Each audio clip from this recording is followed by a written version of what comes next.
Okay, this is partly a historical story, it's partly a travelogue, it's partly a monologue about a part of my life. And the story I'm going to tell you is a story I discovered in the course of writing what turned out to be a series of books. And there are several themes I can draw. One is that this is a story about books. How books, in particular, change the world. I'm going to mention 3 authors who literally changed the world and gave us the world we live today because they wrote books.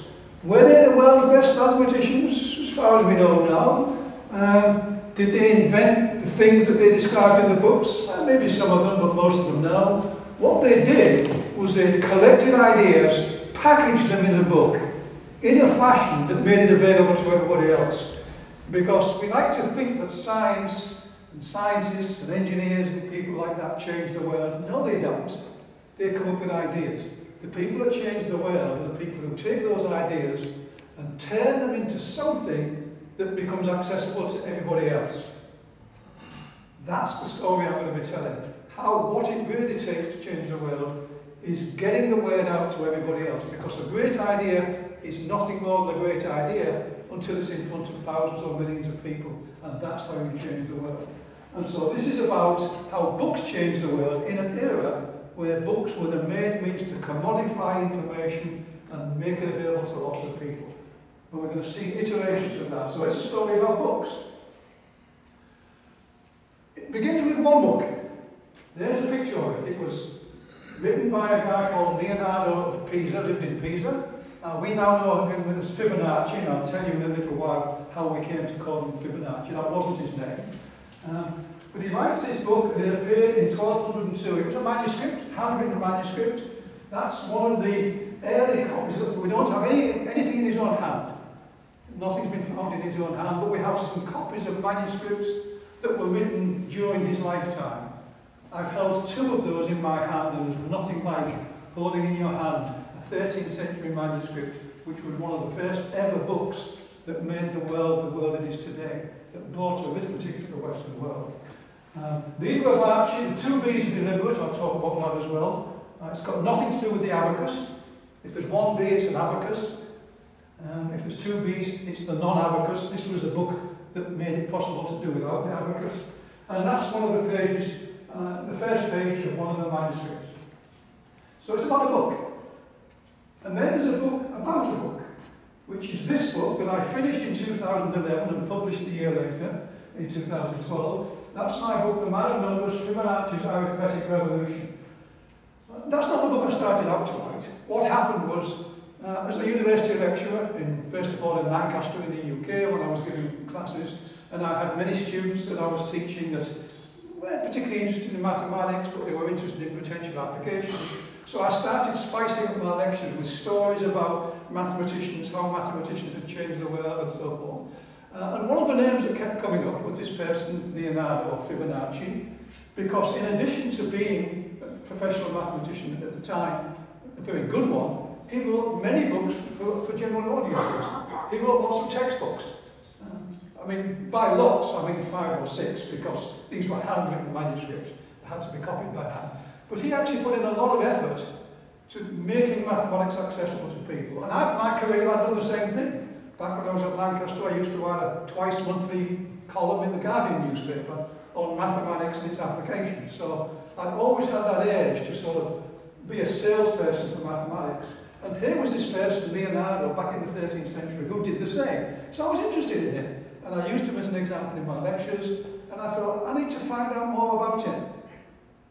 And there was nothing written about him. And I was also lucky, because I started this project in 2001, and it finished in 2011, so it's a sort of 8-9 year period of writing a book, 10 years almost writing that book. A lot of research involved. I had to travel to Italy a lot to look in archives and talk to historians of medieval mathematics. So it was a long process to write that book, and it was only as I was writing the book that I learned the story I'm going to tell you, and in fact, some of that story was only discovered by the historians whilst I was writing it. I was incredibly lucky. I was in Italy when a key finding was made by a historian in the archives in Florence of a missing manuscript that allowed people to tell the story of Leonardo. And I was right there talking to that archivist. So it was an incredible look about this as well. Without luck, you don't get anywhere. But of course, if you don't work, you don't get the luck. So you create your own luck. Okay. When I wrote the book, and it appeared, I went on a book tour. And so I went, when you're on a book tour, you don't really talk about the book. You talk about your process of writing about it, why you're writing about it, what interested you, the anecdotes that you come up that aren't in the book. So I started on my book tour and I was giving all these anecdotes of all the people I met in writing the book, the adventures I had in writing the book. In other words, it was a story about writing the book. So, and it was such an interesting story that my agent, my literary agent, said, you know, there's a completely different book there. There's the book about you writing that book. Because I wasn't a historian, this is a history book. This is absolutely a history book. I was consulting with historians and archivists, but I'm not a historian. I have no idea how to do history. So I played safe. I kept voluminous records. I took photographs of everything I saw. I made records of everything. When I interviewed someone, I would write it up. I kept it wasn't exactly a diary, but I had a whole pile of notebooks with all of the records of the thing. So my agent said, go to that record and create the storyline about writing the book. They said, because it's a very interesting story. And they said, you probably sell more copies of that than you did the original book. So now we have a third book. We have a book. We have a book about a book. And we have a book about a book about a book. And if you're in computer science or mathematics, that's right associative. Okay, so a book about a book about a book. And in fact, there's a fourth book. Because as I was finishing this one and flying back every summer from California, Stanford is right in the heart of Silicon Valley. So every summer I'd get on a plane in San Francisco, I'd fly over to London, get another plane to Pisa, and I'd spend a couple of months, 6 weeks or whatever, in Italy talking to the archivists, and going back and forth every year. And I realised that the story that I'd been developing about Liber Abbaci and its publication was the story about Steve Jobs and the production of the Apple Macintosh. So I ended up writing another book called Leonardo of Steve, the young genius who beat Apple to market by 800 years. It was the same story. The story of what happened in Europe in the 13th century was what happened in Silicon Valley in the 60s, 70s, 80s and 90s. So my story starts when I do this. 2001 I started, it ended up with that book, finally published in 2005. That's my story. Fibonacci's story starts back in the 13th century. So I'm going to start with Fibonacci, talk about him, and mostly I'll be talking about Fibonacci, but it's the whole edifice around him that this is really about. It's about how mathematics and society changes in synchrony and how that symbiosis changes the world. And it's a great story. And it's all to do with the spread of modern arithmetic. I mean, place value, decimal place value system. Digits 1 through 9 and 0, place value, all of the standard algorithms for lining up units, tens, hundreds, etc. All of that stuff that people learn at a very early age, all around the world. It's the one genuinely universal language. The symbols, modulo some little differences, are essentially the same. So we've got this universal language, it's the language of science and engineering. And the standard story we tell of how this came to be, and it is the story, it's the standard part of it, begins in India in the first 6th or 7th centuries, where they develop this idea of a place value arithmetic with 10 digits, etc. And the reason I mentioned Brahmagupta in the 17th century is because he wrote a book that was influential. We sort of just say, it's the same in geometry, we talk about Euclidean geometry. Well, Euclid didn't invent Euclidean geometry, he just wrote a very good book that people could read. It was a book that had impact. It was the book that people use. So if you write the book that influences people, you're a big player. So Euclid was clearly a competent mathematician. He may have been a brilliant one, it doesn't really matter, because his biggest contribution was writing a book that changed the world and gave everybody access to Euclidean geometry. We've named the geometry after him. Okay? And correctly, we would say Brahmagupta, he's the icon of saying that's when this product was available. It was available to anybody, you just get a copy of the book. So it begins there, and then it gets picked up in Baghdad in the 9th century with this person, Al-Khwarizmi. And we attach his name because he wrote two very influential books. One on arithmetic, Hindu-Arabic arithmetic, and the other one on a discipline that was called at the time restoration and balancing. It was about equations. And this was driven by commerce. This was all about commerce. It was about the Arabic, Persian-speaking traders on the Silk Route between the Orient and Europe. You know, wool goods and so forth going one way, spices going the other way.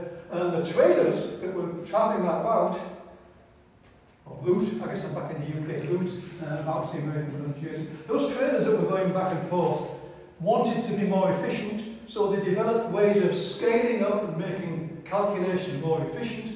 Instead of repeating the same calculation every time, you come up with something like a formula that you can plug numbers into. And so he writes a book describing that as well. And one of the terms in that book was the term algebra, which was one of the techniques you use for solving an equation, which gives us our modern word algebra. So there's algebra coming out of that book. And the other legacy he gives in terms of the language is his name is the origin of algorithm, because his book was a book of algorithms for dealing with arithmetic. And if you look at the algebra book, it's really just arithmetic with symbols. So it focuses on the algorithms for arithmetic. So he's now got a legacy of a very influential book and two important words, particularly important in today's world. And then the last step in bringing this to Europe, as these ideas moved west through the world, was Leonardo of Pisa in the 13th century. And that's a standard story. It is correct insofar as it goes, but there are all sorts of interesting questions. But remember, the point is these three people are mentioned here because they're the ones that wrote the book, that codified everything, and from which other people learned. So there was timestamps on this development of these ideas. Okay, so this person, we don't know much. We know he was born sometime around 1170, lived to about 1250. Grew up in Pisa. Pisa, at that time, along with Venice, Florence, and Genoa, were the world centres of trade, European trade. That was where they were on the Mediterranean ports, where ships would go around the Mediterranean. They would land in North Africa. Then there would be the sort of Arabic, Persian-speaking groups that were doing the transportations in that period, and then down to the Orient. So there were these key points on the Silk Route, and Pisa was one of the centres of this in Europe. So and young Leonardo's father was an influential trader in Pisa. He was a government official, he was a trader. So Leonardo grows up in a household that's about international trade in the 13th century. And it turned out he was pretty good with numbers. His father goes to Bougia in North Africa to represent the Pisan traders there, to have a person on the site there, where the goods were coming up from the Silk Route, and then they were going to go around the Mediterranean into Pisa and Florence and Genoa and Venice, and then up through Germany, etc., into Europe. So this was international trade, really beginning to take root. And he goes to join his father. He was a teenager, fairly young, 16, 17 years of age. His father brought him out. We know that his father brought him out to help with the business. He probably also brought his son out to learn Arabic because that was the dominant language they needed for doing trading. So the historians who looked at this story said he probably brought him out so that he could learn Arabic, so that he could actually be part of this trading thing and be a representative. There's no evidence either way, but the circumstantial evidence is pretty strong. Okay, but what he did do was he observed these traders in the ports, you know, down on the shoreline in the ports. He observed them using this system for doing the calculations. You could see them doing these, what we call modern arithmetic. And he had one of these moments where he looked at it and saw, this is an incredibly powerful idea that can change the world. This is where it begins to look like Steve Jobs. Steve Jobs went to Xerox PARC when Xerox was working on this new kind of computing that was all about graphical user interfaces. And Steve Jobs walks in and says, "You guys have invented something, you haven't a clue how important it is. I'm going to take it and turn it into what became the Macintosh, and then eventually turn it into Windows, yada, yada, yada." Well, Leonardo does the same thing. He looks at this thing and says, "You guys are using this as a tool. What you don't seem to have realised is this is a tool that can actually change the world. It's not just about trading, it's about changing the way the whole world lives." And so he did what you had to do then to make that possible. He decided he's going to write a book that people can read so that they can learn how to do this new kind of arithmetic. Okay, so incredible observation, and he made it as a very young person. And he acted on it. He actually spent several years then travelling around the whole area, looking at manuscripts, reading Al-Khwarizmi's manuscripts, reading Abu Kamil's manuscripts. There were a lot of different manuscripts floating around, most of them in Arabic. That's how we think he almost certainly was able to read it, because he was getting the mathematics out of these manuscripts, and that was really the only way he was going to get it. So that's the evidence that we had that he must have been able to read that way. Because you can see the ideas coming up in Liber Abbaci that were from different manuscripts. They weren't all from Al-Khwarizmi's book. So he goes back and he writes this enormous book, so 600 manuscript pages, an enormous book. As I said, I've had two of these things in my hand and looked at them. They're heavy, they're big, there's lots of pages to them. So he writes this thing, he calls it Liber Abbaci. The term means book of calculation. The double B is used, as far as we know, the double B was invented by Leonardo. Now today, we misspell words so that they're at the top of a Google search. That's how Silicon Valley started naming your company, right? You misspell words if you want to be at the top of a Google search. He probably did the equivalent. He probably thought to himself, I'll spell it a different way to indicate it means something different, and that will catch people's attention. And it did catch people's attention, for whatever reason. Because he became famous. This book made him famous. He was a celebrity in Italy. The Emperor Frederick, the Emperor of the Holy Roman Empire, became a patron. He used to do demonstrations of his mathematical skill. He'd go into a room like this, and people would yell out questions, and he would answer them on the spot and do all sorts of game show stuff. He was literally a celebrity back then, and a famous person. Okay. And this book is generally credited with bringing Hindu-Arabic arithmetic to the West. And this is a big claim, because what happened within a few decades after this book appeared was literally a revolution in the way the world lives. After he lived this life, Leonardo was famous. He was a very famous person. Within 200 years, there was not a mention of him anywhere in the history books. He disappeared off the entire history of human culture for several hundred years. He wasn't rediscovered until the 19th century.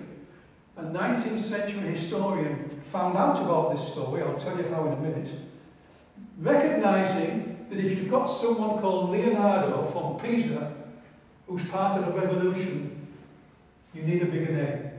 Because people think there's Leonardo da Vinci and there's Leonardo of Pisa. So in order to distinguish this Leonardo from the other one, this historian invents a surname for Leonardo. And he takes the phrase Fibonacci. This is a historian, a French historian at the end of the early 19th century, and concatenates that to give the name. So it was a way of just giving him a name, a surname, that he didn't actually have, to make it clear who we're talking about. So smart move. This is like a little advertising trick. These are the things that created the story that made this a big deal. Insofar as you might associate the name Fibonacci with a sequence, that's just artifactual. The name Fibonacci sequence to this particular sequence, I'll remind you what it is in a minute. A French mathematician called Edward Luca in the 1870s, after this nickname became used, this French mathematician called that sequence the Fibonacci sequence. And here's what happened. And I say this now because most people, this is all they know about Fibonacci, and it's by far the least relevant thing about Fibonacci. Before I give that, let me just tell you, we don't know what it looks like either. There are these two images you'll find if you Google around on the web. There's this woodcut that was relatively recent, a few hundred years old, we don't know exactly how. And then in Pisa, in the Piazza de Miracoli, there's the big square where there's the Leaning Tower and the cathedral and so forth, the monastery. And there's the statue, that's relatively recently. And if you look at them, you can sort of imagine the kind of sculpture probably with that. This sculpture was made after Leonardo was rediscovered, and the people of Pisa recognised him what a great historical figure in there, which they didn't know about. So they commissioned this statue. Those are the only two images we have of Leonardo. Almost certainly works of fiction. So we don't know, he didn't have a name, his name isn't his. We don't know what he looked like. And as I mentioned, the one thing we do know about him is really to do with him anyway. You've got this sequence of numbers. It certainly wasn't invented by him, he didn't discover it. There's no indication whatsoever here, any interest in it. But it's a nice little example you could put in a textbook for dealing with Hindu-Arabic arithmetic, because you can keep practicing place value sequence, and it doesn't grow too fast. It grows just nicely, so you can have more decimal digits to do your addition. It's a very nice example for practicing single-digit addition, then double-digit, then triple addition. Beautiful example. Was certainly used by the Indian mathematicians when they were working on this thing. This goes back right to the beginning of Hindu-Arabic arithmetic. By the way, it's called Hindu-Arabic arithmetic because it begins with the Indians, and then the Baghdad school in the 8th, 9th centuries took it and grew it and developed algebra, and so it then became known as Hindu-Arabic arithmetic. Okay, what we do have, and we have a lot of these, was books, because he was a prolific writer. That's why we're talking about him today. He wrote stuff down for the record, and that record has endured. He wrote a bunch of them. The ones we know of, that we have copies of, there's the original Liber Abbaci, we don't have any copies of that. 1228 when he finished the second edition. There were several copies of that still in English, 3 full copies, and a bunch of fragments of that. He wrote a big book about geometry, practical geometry. These were written, interestingly, Leonardo's books were written in Latin in a very scholastic fashion. He was writing for mathematicians, but he was writing for being used by practical people, trades people, engineers, that kind of a world. And geometry is practical geometry. It's the geometry you need to build stuff. So this was very practically arranged. The same with algorithmic. The Caliph actually asked him to write down his books in a way that's practical. Write down, he said, all that's known about these Indo-Arabic, this arithmetic method and this new method of algebra in a way that's going to be used by tradespeople and engineers. So this was all driven by society's needs. Even though both books by Al-Khwarizmi and Leonardo's book were written sophisticated in mathematical fashion. Because he was famous, he collected together some of his great answers to challenge questions, and published them in a book that he gave to the emperor. There's a little book about squares. This is the beginning of the tradition in number theory that gave us Fermat's last theorem. So there's the book of squares, talking about Pythagorean triples. That's a nice little pure mathematics example. And we know, because he referenced it, that he wrote a smaller version of Liber Abbaci specifically for merchants. He obviously knew that his big book, Liber Abbaci, it was in Latin, it was scholarly, the examples were tricky. He wrote a shorter, simpler book. It was Liber Abbaci for dummies, if you like. Simpler book version to get it out to ordinary tradespeople, practicing engineers to use.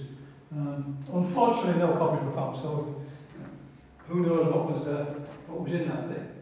Here's the story that I began with, the transmission of the ideas around the globe, and the growth of the ideas as well.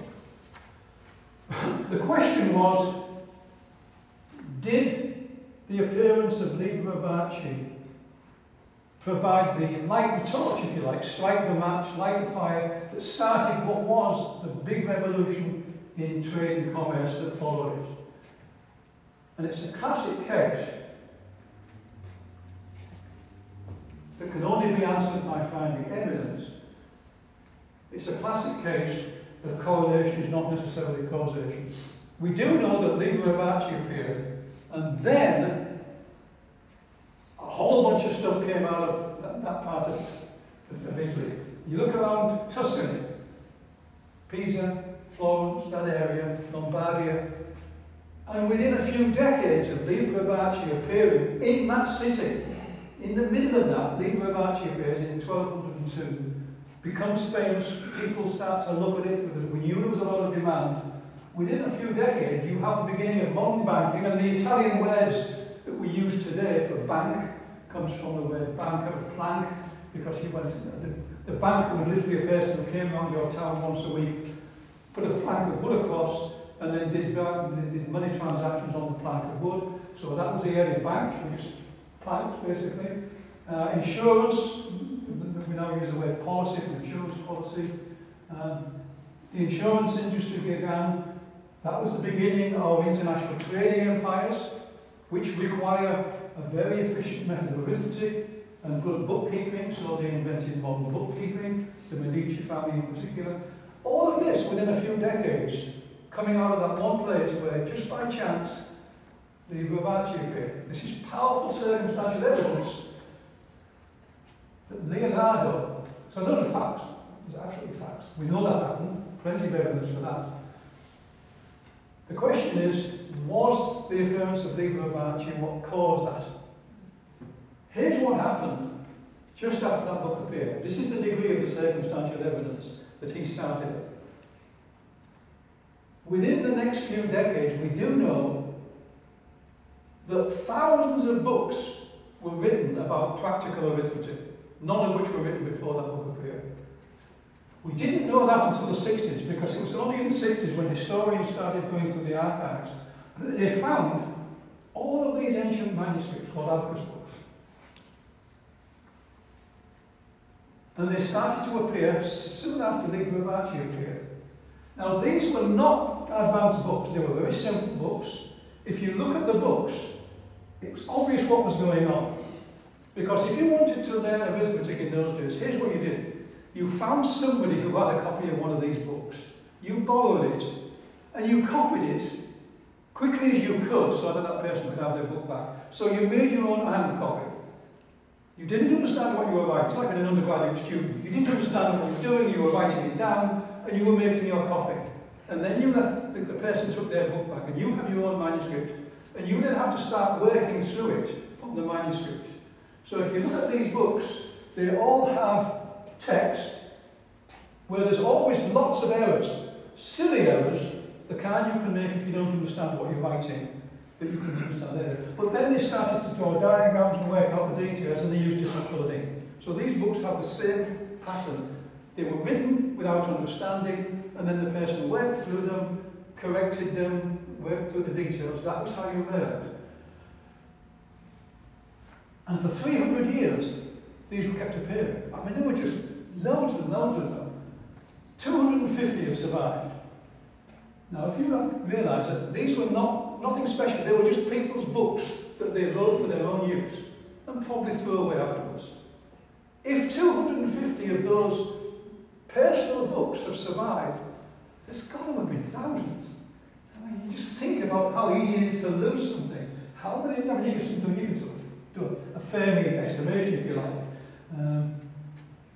I'm going to go to thousands, it may be a lot more, but it's clearly a large number, in order to 250, because there's no reason to preserve these things.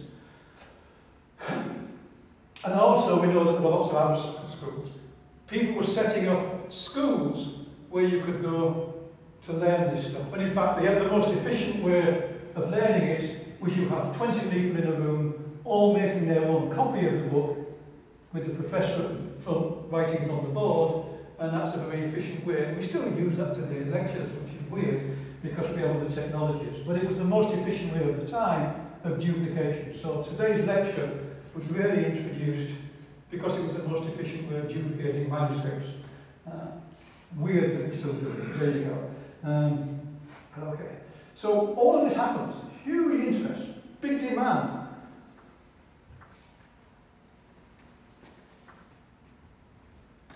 And there's the question. Was that the source for these? Well, this gets tricky here.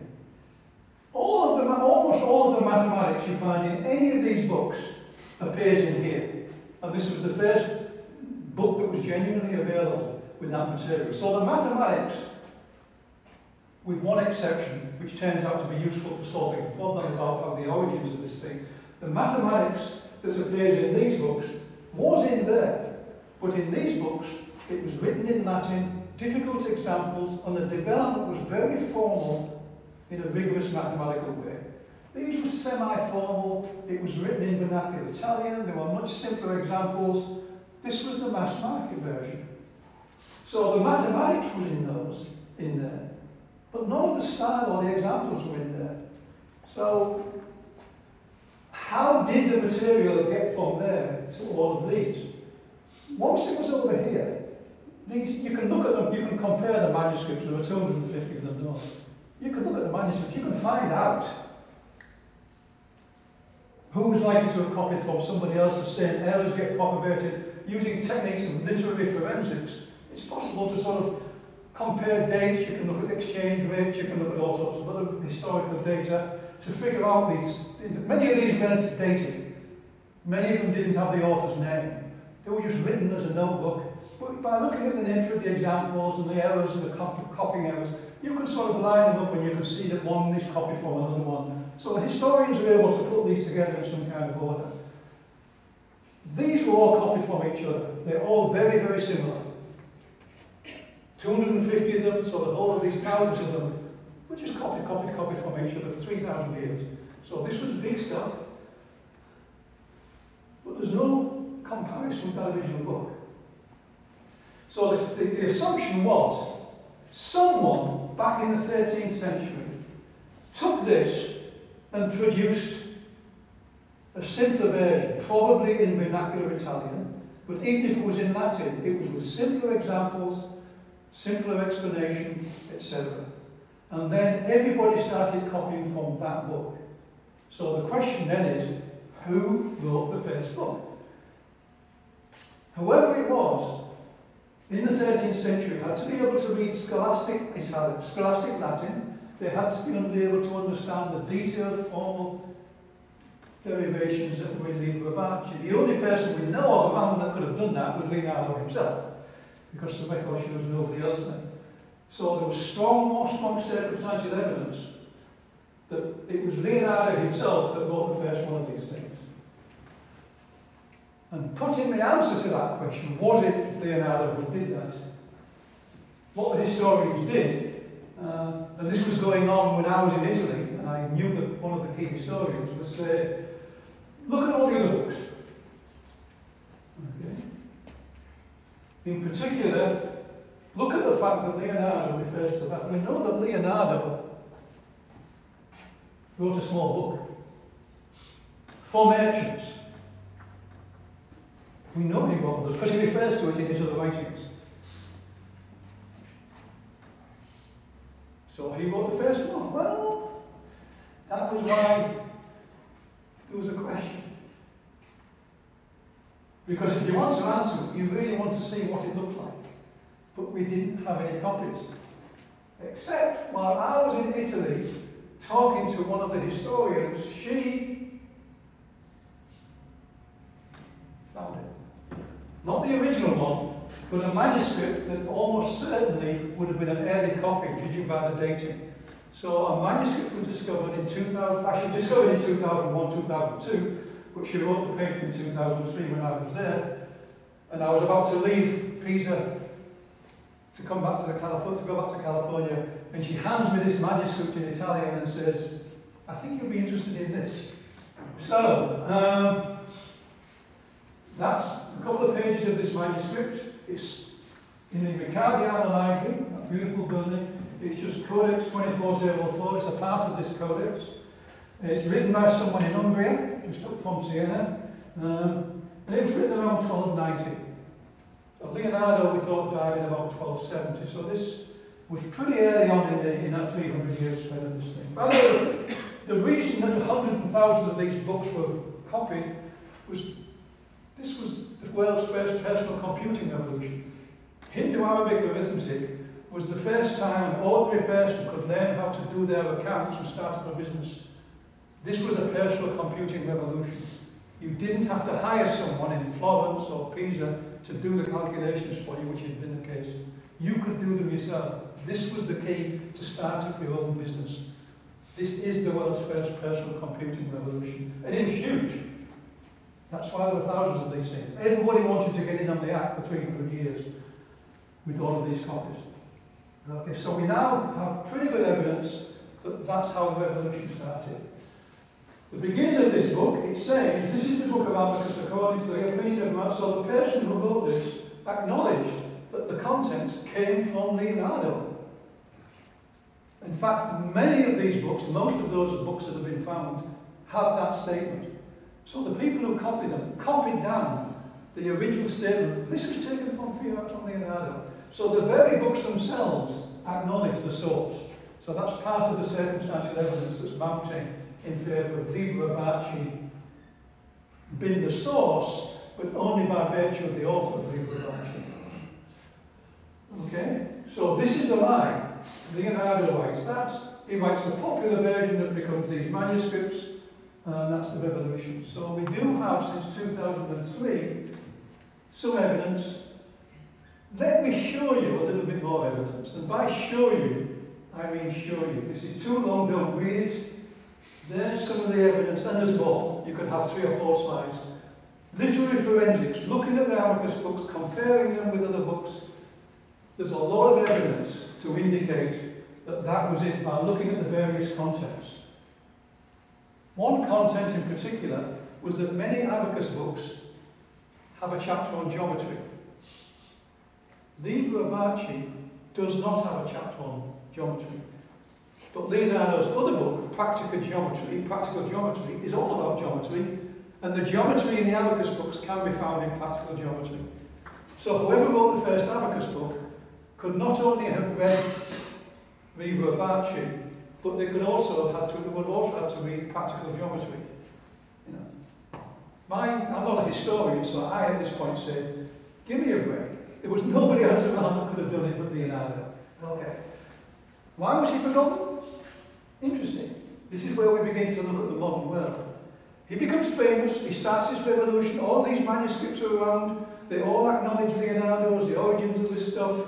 This stuff is happening, banks are beginning, insurance, all this modern financial world is going on. Leonardo was clear having played a role, and yet within a few decades, he's forgotten. This is a classic case of a technological revolution changing everything. That was the revolution.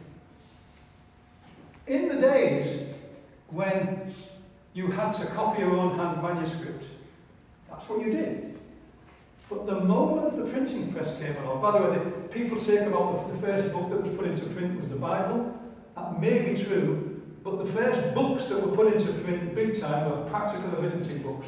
When the printing press comes out, what was the big killer app? The killer app for the printing press was practical arithmetic books. Because for arithmetic books or mathematics books, the printing press is a big deal. The problem with writing mathematics text by hand is when you're writing them, especially if you don't understand it, you write the symbols wrong. You get the formulas, you get a plus sign instead of a minus sign. We all know how difficult it is. If you write some mathematical notes down and you get the formulas wrong, you're going to be faced with hours maybe putting those things right. With text, there's no problem because human beings have automatic error correction for text. We can read text with typos and don't even notice the typos. But if there's typos in the arithmetic or the algebra, it stops us in our tracks. So with handwritten manuscripts, people didn't write symbols, they wrote things by words mostly. Other than using Hindu-Arabic numerals, it was all written in words. They didn't say let X be the answer. They said, let's look for the thing which has these properties and use the sentence. But with the printing press, You just get the type correct. You could print formulas, and then you could make hundreds of copies and they'd be correct. You just proofread the first one. So the printing press made it possible to do things with mathematics that were a big deal for mathematics. It wasn't such a big deal for handwritten manuscripts because typos don't matter if it's handwritten, but it matters for mathematics. So mathematics was, in a sense, the killer app of the printing press.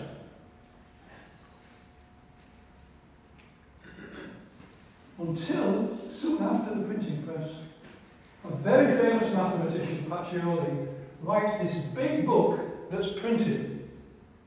One of the first printed books in mathematics after the printing press was Pacioli. He was a good mathematician, a very good one, and in the introduction to his book, he repeats that statement about Leonardo. That one reference, and this is a printed book, so this is going to be preserved. We can look at that and say Pacioli meant what's there, because he would have read the printed version and located it. So we have a famous mathematician, respected, mentions Leonardo. That one reference is the entire thread that links Leonardo with the modern world.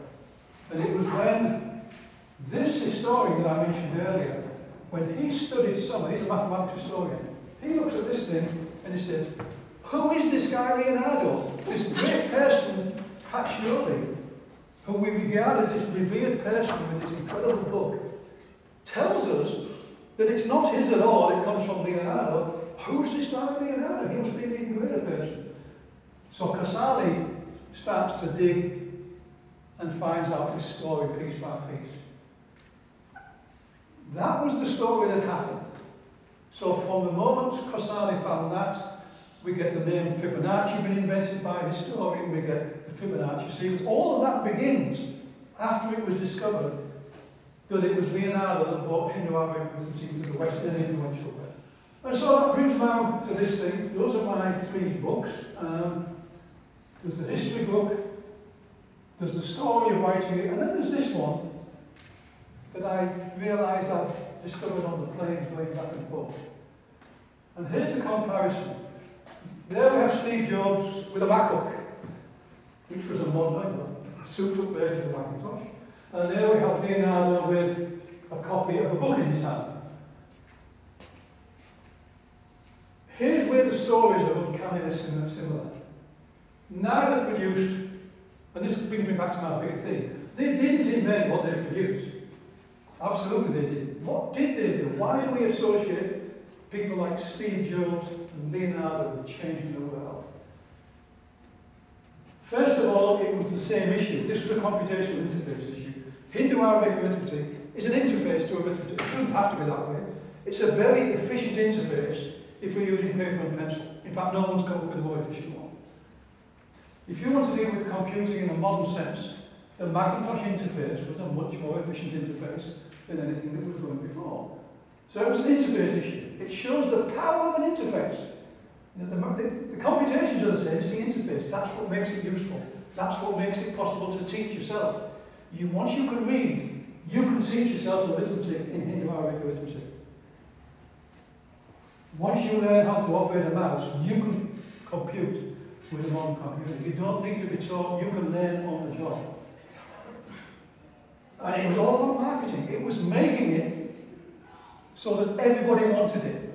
When Hindu-Arabic arithmetic came available in the print, in a written form, first by the abacus books and later with the printing press, everybody wanted it. It became an object of demand. It was something you could get and use to change your life. And it was the same with personal computers. It was packaged and marketed in an absolutely powerful way. In fact, the similarities were really surprising. What I did was I took off the shelf my copy of Stephen Levy's book, Insanely Great, The Birth of the Macintosh Computer, that Levy had written shortly after the Macintosh appeared. And I went through the entire book, and wherever I saw the word Jobs, I imagined it Leonardo, and where everything that was technical, I imagined it in terms of Hindu-Arabic arithmetic. And the entire book still made sense. Right down to the fine details. Like, for instance, and this is my last slide, Leonardo first writes a big book that tests the material, works it out in detail, establishes the stuff solidly, and then writes a simpler version that ordinary people can use. When Steve Jobs sees the engineers at Xerox PARC with this new kind of computing, he first builds a big, expensive computer that nobody can afford and no one's going to want to use because it's clunky. But then he busts his gut to turn it into a simpler version, and that did change the world. That established the idea, that changed the world. That established the idea, that changed the world. So the power of books and the power of books that are accessible is phenomenal. And it's literally that step that changes the world. That whole project was a lot of people that helped me, including Franchi, Jeff York, Liber Abbaci, as historians. I might have learned about history, but I'm not a historian. Various other people helped me. And that, folks, is the end of the story. There we go. Thank you.